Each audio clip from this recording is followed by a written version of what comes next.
شروع کرتا ہوں اللہ کے نام سے جو بڑا مہربان اور نہایت رحم کرنے والا ہے۔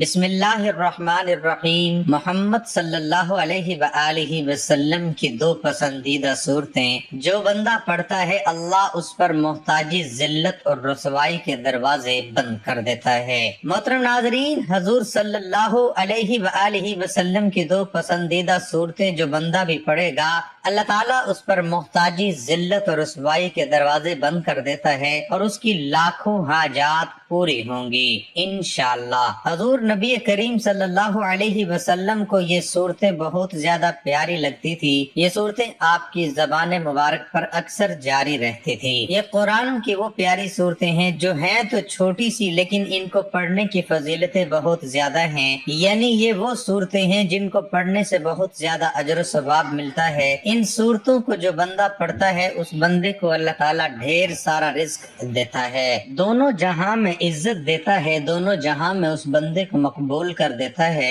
لوگوں کے دلوں میں اس کے لیے پیار اور محبت ڈال دیتا ہے۔ اللہ تعالیٰ اس بندے پر محتاجی کے، ذلت اور رسوائی کے دروازے بند کر دیتا ہے۔ قرآن کی یہ صورتیں پڑھنے والا بندہ جب زمین پر چلتا ہے تو اس کا رب اسے نظر رحمت سے دیکھتا ہے، اسے راضی ہوتا ہے۔ جب اللہ راضی ہو کر اسے پیار سے دیکھتا ہے کہ دنیا کی ہر چیز اس سے پیار کرنے لگ جاتی ہے۔ یہ وہ صورتیں ہیں جن کو حضور صلی اللہ علیہ وسلم رات کو پڑھے بغیر نہیں سوتے تھے۔ آپ صلی اللہ علیہ وسلم جب بھی بیمار ہوتے تو یہ صورتیں اپنے ہاتھوں پر پڑھ کے دم کر کے وہ ہاتھ اپنے پورے جسم پر پھیر لیا کرتے تھے۔ جب بھی بارش، طوفان، آندھی وغیرہ آتی تو آپ صلی اللہ علیہ وسلم کی زبان مبارک پر یہ صورتیں جاری ہو جاتی۔ جب بھی کوئی تکلیف، مشکل آن پڑتی تو آپ صلی اللہ علیہ وسلم فوراً یہ صورتیں پڑھتے۔ ناظرین، ویسے تو تمام دن، تمام مہینے، سارے سال، تمام اوقات اللہ تعالیٰ کے ہیں اور اسی کی مرضی تابع ہے۔ اس کائنات میں کوئی ایسا ذرہ نہیں، کوئی ایسی چیز نہیں جو حکم الہی کے بغیر اپنا کام سر انجام دے رہی ہو، اللہ تعالیٰ کے حکم عدولی کر رہی ہو۔ اللہ تعالیٰ نے ایک مکمل نظام کے تحت اس کائنات کو وجود بخشا جس میں ہر ایک چیز بڑے احسن طریقے سے چلی آ رہی ہے۔ ان میں چاند، سورج، زمین کی گردش، دن رات، صبح دوپہر شام، رات، تمام اوقات بہت منظم اور ترتیب سے چلے آتے ہیں۔ اللہ تعالیٰ نے انسان کو اشرف المخلوقات بنایا کیونکہ اس دنیا میں بہت ہی مخلوقات کو وجود بخشا، لیکن انسان ہی کو سب پر فوقیت دی اور اسے اشرف المخلوقات بنایا۔ ویسے تو ہر مخلوق ہی اللہ تعالیٰ کی حمد و ثنا اور اس کی تسبیح میں ہر وقت مشغول رہتی ہے، لیکن انسانوں کی عبادات اور ان کے اوقات کے مطابق اللہ تعالیٰ نے ان کے لیے بہت سے وظائف اور تسبیحات عطا فرمائی اور انہیں ان تسبیحات اور وظائف کو کرنے کے لیے اپنے کلام پاک سے مترادف کرایا، جو کہ انسانیت کی رہنمائی کا بہترین ذریعہ ہے۔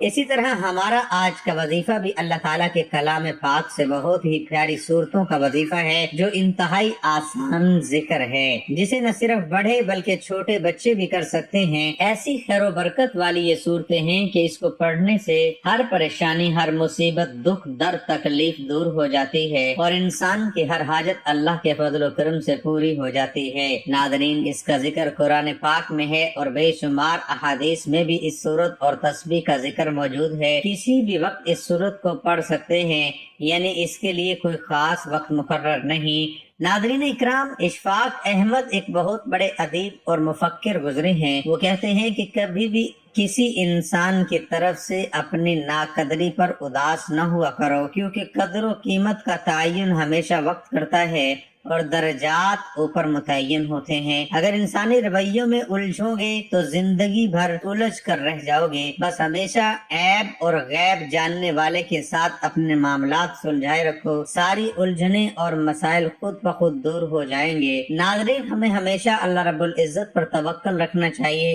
اسی پر ایمان رکھیں، انشاءاللہ آپ کے سارے مسائل حل ہو جائیں گے۔ امام غزالی رحمت اللہ علیہ کے پاس ایک شخص آیا اور کہنے لگا، حضرت مجھے فلاں مسئلہ ہے اور میں بے حد پریشان ہوں۔ امام غزالی نے کہا کہ استغفار کیا کرو۔ کچھ دیر بعد ایک اور شخص حاضر ہوا اور اپنا کوئی اور مسئلہ بیان کیا تو آپ نے اسے بھی کہا کہ استغفار کیا کرو۔ پھر ایک تیسرا شخص حاضر ہوا اور اپنی پریشانی اور مصیبت کا حل دریافت کیا تو آپ نے اسے بھی کہا کہ استغفار کیا کرو۔ قریب بیٹھا ایک شخص جو یہ سب کچھ دیکھ رہا تھا اور کافی حیران تھا کہ حضرت آپ کے پاس جو بھی اپنا مسئلہ لے کر آتا ہے آپ اسے ایک ہی عمل بتاتے ہیں کہ استغفار کیا کرو، حالانکہ ان تینوں کے مسئلے الگ الگ نوعیت کے تھے۔ تو امام غزالی نے فرمایا کہ کیا تم نے سورہ نوح نہیں پڑھی؟ حضرت نوح علیہ السلام اپنی قوم کو کیا فرما رہے ہیں کہ اے لوگو استغفار کرو، اللہ اولاد دے گا، استغفار کرو،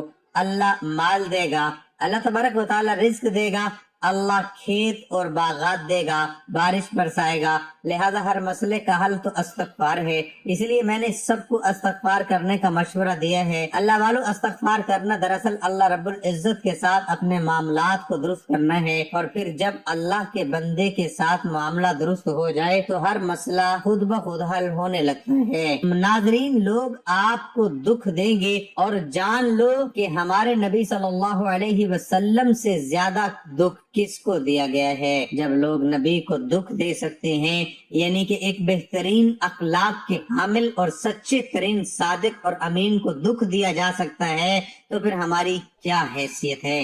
ہمیں بھی لوگ دکھ دیں گے، اپنے بھی دکھ دیں گے اور بیگانے بھی دکھ دیں گے۔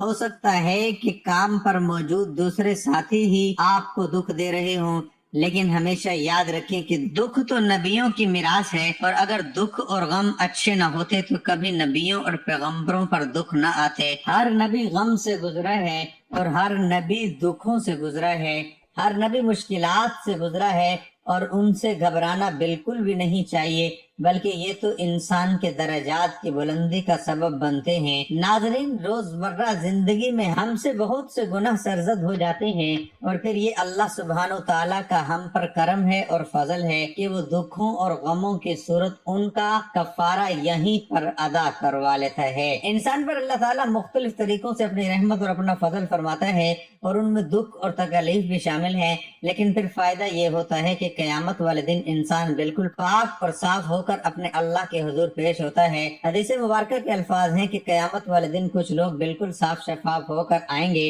اور ان کا نامہ اعمال بالکل صاف ستھرا ہوگا، اور کہا جائے گا کہ یہ وہ لوگ ہیں کہ جن کو دنیا میں بڑی بڑی مصیبتوں اور تکلیفوں کا سامنا کرنا پڑا، لیکن ان لوگوں نے ان مصیبتوں اور تکلیفوں پر اللہ کے فضل سے صبر کیا، اور آج اس کے نتیجے میں قیامت والے دن ان کے اعمال میں کوئی گناہ نہیں ہے، یعنی ان کے اعمال ناموں میں صرف اچھائیاں ہی اچھائیاں ہیں۔ لہذا بے شک اللہ سبحانہ و تعالیٰ صبر کرنے والوں کو بشارت دیتا ہے اور فرماتا ہے کہ تمہیں فرشتوں کی جانب سے سلام پیش کیا جائے گا، اور خود اللہ سبحانہ و تعالیٰ اپنے ایسے بندوں پر سلام بھیجتا ہے۔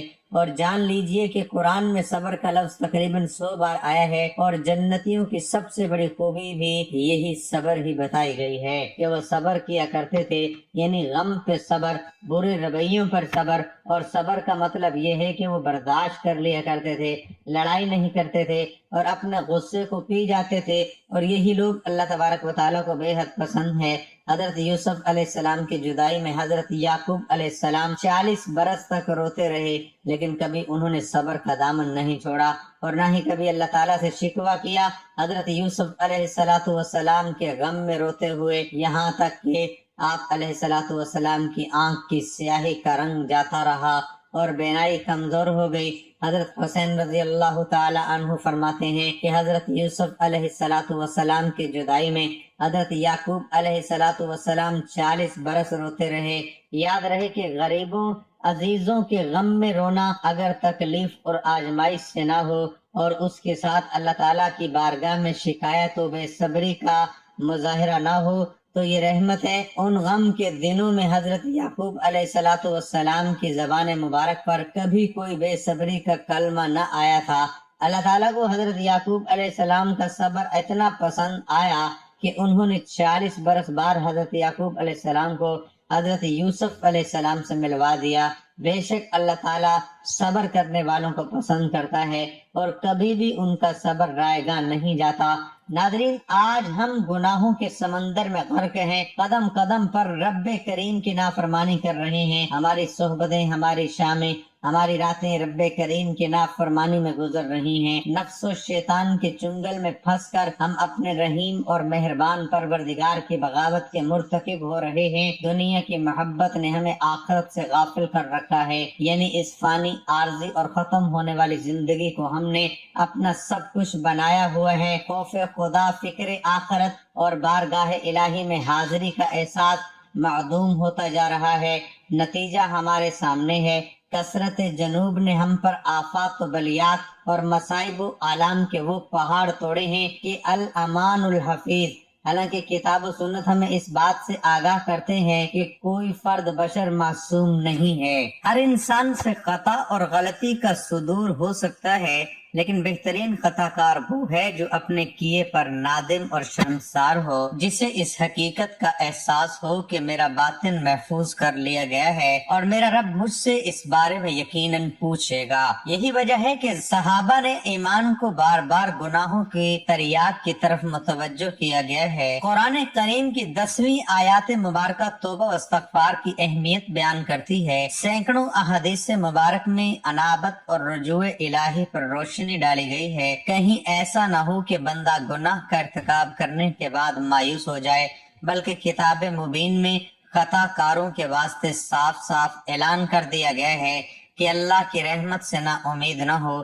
پھر سچے دل سے استغفار اور توبہ اور باری تعالیٰ کے سامنے اقرار معصیت کی خیر و برکات دونوں جہانوں میں نصیب ہوتی ہے۔ ایک حدیث مبارکہ میں جناب رسول اللہ صلی اللہ علیہ وسلم نے فرمایا کہ جو کوئی استغفار کو لازم پکڑے، اللہ تعالیٰ اس کے لیے ہر تنگی میں آسانی، ہر غم سے دوری کا سامان پیدا فرمائیں گے اور اسے ایسی جگہ سے رزق نصیب فرمائیں گے کہ جہاں سے اس کا گمان بھی نہ ہوگا۔ دوسری حدیث میں ارشاد فرمایا گیا کہ قیامت کے روز جو شخص اپنے نامہ اعمال میں استغفار کی کثرت پائے، اس کے لیے خوشخبری ہے۔ دوستو، بعض لوگ یہ کہتے سنائی دیتے ہیں کہ ہم توبہ کے باوجود گناہوں سے باز نہیں آ رہے، تو پھر ایسی توبہ اور استغفار کا کیا فائدہ؟ حالانکہ حدیث مبارکہ میں جناب رسول اللہ صلی اللہ علیہ وسلم نے فرمایا کہ جو شخص استغفار کرتا رہے اسے گناہ پر اصرار کرنے والا نہیں سمجھا جائے گا، اگرچہ دن میں 70 مرتبہ وہ اس گناہ کا ارتکاب کیوں نہ کرتا ہو۔ مذکورہ حدیث مبارکہ کی تشریح میں حضرت علماء کرام فرماتے ہیں کہ گناہ پر اصرار کرنے والا وہ ہے جو استغفار نہ کرے اور گناہ پر شرمندہ بھی نہ ہو، جبکہ ابن الملک رحمت اللہ علیہ فرماتے ہیں کہ جو کوئی معصیت اور گناہ کا کام کرے اور اس کے بعد استغفار کر لے اور اظہار ندامت سے کام لے، وہ برائی پر اصرار کرنے سے نکل گیا۔ گناہوں پر شرمسار ہونا، اپنی غلطی کا اقرار کرنا اور اپنے جرم کا اعتراف کرنا وہ مبارک اور بابرکت عمل ہے کہ جس کا توڑ شیطان کے پاس بھی نہیں ہے۔ امام اوزائی رحمت اللہ علیہ فرماتے ہیں کہ ابلیس نے اپنے چیلوں سے کہا، تم انسانوں کو کس طرح گمراہ کرتے ہو؟ وہ کہنے لگے، ہم ہر طریقے سے انہیں گمراہ کرتے ہیں۔ ابلیس نے جواب میں کہا کہ استغفار کے بارے میں بھی تم نے انہیں گمراہ کیا ہے۔ یہ سن کر ابلیسی چیلوں نے کہا، استغفار تو وہ عمل ہے جو توحید باری تعالیٰ کے ساتھ جڑا ہوا ہے، یعنی اس پر ہمارا زور کیسے چل سکتا ہے؟ تو ابلیس نے کہا، میں انسانوں کے درمیان ایسی چیز پھیلاؤں گا جس پر انہیں استغفار کرنے کی نوبت نہیں آئے گی۔ امام اوزائی رحمت اللہ علیہ فرماتے ہیں کہ شیطان نے انسانوں میں خواہشات اور تمناؤں کو پھیلایا جسے کوئی گناہ نہیں سمجھتا اور اس پر استغفار بھی نہیں کر پاتا۔ اللہ اکبر۔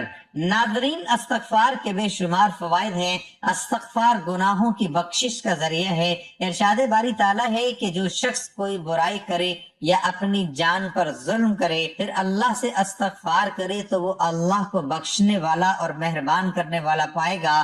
اسی طرح استغفار گناہوں کو مٹانے اور درجات کی بلندی کا ذریعہ ہے۔ رسول کریم صلی اللہ علیہ وسلم کا فرمان ہے کہ اللہ تعالیٰ جب جنت میں نیک بندے کے درجے کو بلند فرمائے گا تو بندہ عرض کرے گا کہ پروردگار، یہ مرتبہ مجھے کیسے ملا؟ تو اللہ تعالیٰ فرمائے گا کہ تمہارے لیے تمہارے بچوں کی استغفار کے سبب استغفار ہر طرح کی طاقت اور قوت کی زیادتی کا ذریعہ ہے۔ ارشاد باری تعالیٰ ہے کہ اے میری قوم کے لوگو، تم اپنے پالنے والے سے اپنی کوتاہیوں کی معافی طلب کیا کرو، بے شک وہ بخشنے والا مہربان ہے، اور جو تم جرم کرتے ہو اس کی رخ گردانی نہ کرو۔ استغفار بندے کی دنیاوی اور اخروی عذاب سے بچاؤ کا بھی ذریعہ ہے۔ ارشاد باری تعالیٰ ہے، اور اللہ تعالیٰ ایسا نہ کرے گا کہ ان میں آپ کے ہوتے ہوئے ان کو عذاب دے، اور اللہ ان کو عذاب نہ دے گا اس حالت میں کہ وہ استغفار بھی کرتے ہوں۔ نبی کریم صلی اللہ علیہ وسلم نے فرمایا کہ بندہ عذاب الہی سے محفوظ رہتا ہے جب تک وہ استغفار کرتا رہتا ہے۔ استغفار نزول رحمت کا سبب ہے۔ ارشاد باری تعالیٰ ہے، آپ نے فرمایا اے میری قوم کے لوگو، تم نیکی سے پہلے برائی کی جلدی کیوں مچا رہے ہو؟ تم اللہ تعالیٰ سے استغفار کیوں نہیں کرتے تاکہ تم پر رحم کیا جائے؟ ناظرین، استغفار دلوں کی صفائی کا ذریعہ ہے۔ نبی اکرم صلی اللہ علیہ وسلم نے فرمایا کہ مومن بندہ جب گناہ کرتا ہے تو اس کے دل پر ایک سیاہ نقطہ پڑ جاتا ہے۔ اگر وہ گناہ چھوڑ کر توبہ اور استغفار کر لیتا ہے تو اس کا دل صاف ہو جاتا ہے، اور اگر گناہ پر گناہ کیے جاتا ہے تو وہ سیاہی بڑھتی جاتی ہے یہاں تک کہ اس کے پورے دل پر چھا جاتی ہے۔ ناظرین، استغفار قربت الہی کا سبب بھی ہے۔ ارشاد باری تعالیٰ ہے کہ اسی نے تمہیں زمین سے پیدا کیا ہے اور اسی نے زمین میں تمہیں بسایا ہے، بس تم اس سے معافی طلب کرو اور اس کی طرف رجوع کرو، بے شک میرا رب توبہ قبول کرنے والا ہے۔ ناظرین، استغفار اللہ کی محبت اور اس کے لطف و کرم کا سبب ہے۔ ارشاد باری تعالیٰ ہے کہ تم اپنے رب سے استغفار کرو اور اس کی طرف توبہ کرو، یقین مانو میرا رب بڑی مہربانی والا اور بہت محبت کرنے والا ہے۔ استغفار گناہ کبیرہ کی بخشش کا ذریعہ بھی ہے۔ رسول دو عالم صلی اللہ علیہ وسلم نے فرمایا کہ جس نے کہا استغفر اللہ تو اللہ تعالیٰ اس کے گناہ کو معاف فرما دے گا، اگرچہ وہ میدان جنگ سے بھاگا ہوا ہو۔ ناظرین، یہ حدیث مبارک ہے، اور جب بھی آپ کو کوئی مشکل مسئلہ یا تکلیف درپیش ہو تو اس حدیث مبارک کو اپنے سامنے ضرور رکھنا، انشاءاللہ اس سے آپ کو بہت فائدہ ہوگا۔ ناظرین اکرام، اب آپ کو بتاتے ہیں کہ یہ عظیم الشان صورتیں کون سی ہیں کہ جس کو پڑھنے والا محمد صلی اللہ علیہ وسلم کا لاڈلا بن جاتا ہے۔ تو قرآن کی وہ صورتیں سورۃ اخلاص، سورۃ فلق اور سورۃ الناس ہیں۔ بسم اللہ الرحمن الرحیم، قل هو اللہ احد اللہ الصمد لم يلد ولم يولد ولم يكن له كفوا احد۔ بسم اللہ الرحمن الرحیم، قل اعوذ برب الفلق من شر ما خلق ومن شر غاسق اذا وقب ومن شر النفاثات في العقد ومن شر حاسد اذا حسد۔ بسم اللہ الرحمن الرحیم، قل اعوذ برب الناس ملک الناس الہ الناس من شر الوسواس الخناس الذی یوسوس فی صدور الناس من الجنۃ والناس۔ حضرت عقبہ بن عامر رضی اللہ تعالیٰ عنہ سے روایت ہے کہ رسول اللہ صلی اللہ علیہ وسلم نے فرمایا کہ تمہیں معلوم نہیں آج رات جو آیتیں مجھ پر نازل ہوئی ہیں وہ ایسی بے مثال ہیں کہ ان کی مثل نہ کبھی دیکھی گئی نہ کبھی سنی گئی۔ سورۃ فلق اور سورۃ الناس حضرت عائشہ صدیقہ سے روایت ہے کہ رسول اللہ صلی اللہ علیہ وسلم کا معمول تھا کہ آپ ہر رات کو جب آرام فرمانے کے لیے اپنے بستر پر تشریف لاتے تو اپنے دونوں ہاتھوں کو ملا لیتے، جس طرح دعا کے وقت دونوں ہاتھ ملائے جاتے ہیں۔ پھر سورۃ اخلاص، سورۃ فلق اور سورۃ الناس پڑھتے، پھر ہاتھوں پر پھونکتے اور پھر جہاں تک ہو سکتا اپنے جسم مبارک پر اپنے دونوں ہاتھ پھیرتے، سر مبارک اور چہرہ مبارک اور جسد اکثر کے سامنے کے حصے سے شروع فرماتے، اس کے بعد باقی جسم پر جہاں تک آپ کے ہاتھ جا سکتے وہاں تک پھیرتے۔